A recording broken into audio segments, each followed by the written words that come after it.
ce texte parle tout simplement, règle les problèmes de blanchiment de capitaux et du financement du terrorisme. Et cela, nous sommes tenus d'y déférer. Nous avons donc du fait qu'effectivement il y a eu un retard qui a été noté de notre côté, retard qui est imputable effectivement aux effets de la pandémie, renégocier un plan avec les organisations internationales et avec le GAFI. Et ce plan nous donne comme date limite pour l'exécution des dispositions qui sont soumises à votre appréciation aujourd'hui, le 22 janvier 2022. Nous devions le faire en janvier 2021. Pour des raisons que vous connaissez. Nous avons dû avoir du retard. Mais aujourd'hui, si nous laissons passer ce deadline-là, le Sénégal sera placé sous liste rouge. Et vous savez tous ce que ça signifie placer un pays sous liste rouge. Ça signifie qu'aucun investisseur ne viendra investir ici. Ça signifie beaucoup d'autres choses encore plus graves pour notre pays et pour nos citoyens. Et je pense qu'un gouvernement responsable, avec en face une assemblée responsable, ne permettra pas une telle survivance. Voilà, honorable député, ce qui a motivé effectivement que cette procédure d'urgence soit utilisée.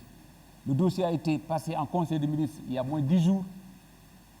Nous sommes passés en commission, je crois, le dernier, et la plénière, c'était aujourd'hui. C'est pour vous dire que c'était vraiment ce qu'on appelle l'urgence absolue, parce que c'est la situation qui nous l'imposait.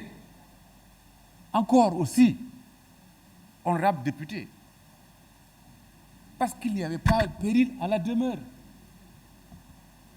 Ces textes, encore une fois,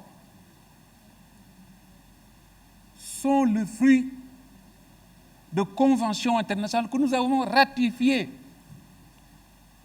qui sont donc passées ici, devant cette Assemblée, et donc qui sont connues, et qu'il fallait tout simplement que nous les intégrons dans notre corpus judiciaire. Il ne s'agissait que de cela. Que de cela. La seule augmentation, le seul plus que nous avons fait, c'est, nous avons dans notre législation interne, le Code de la marine marchande sanctionne effectivement la piraterie. Mais ce n'est pas une sanction pénale.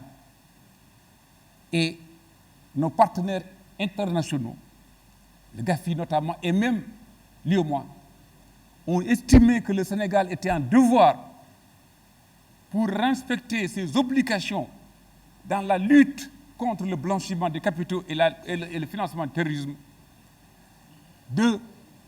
d'inclure la piraterie maritime dans son code pénal.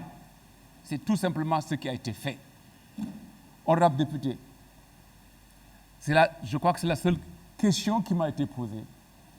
Le reste, c'était des avis et commentaires des uns et des autres. Avis intéressants, avis que je respecte.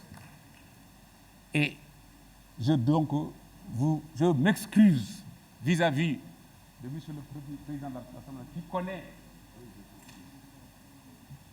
ma bonne éducation.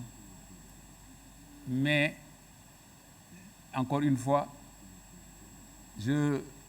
si ça a pu heurter quelques-uns parmi vous, je vous présente mes excuses les plus plates. Mais,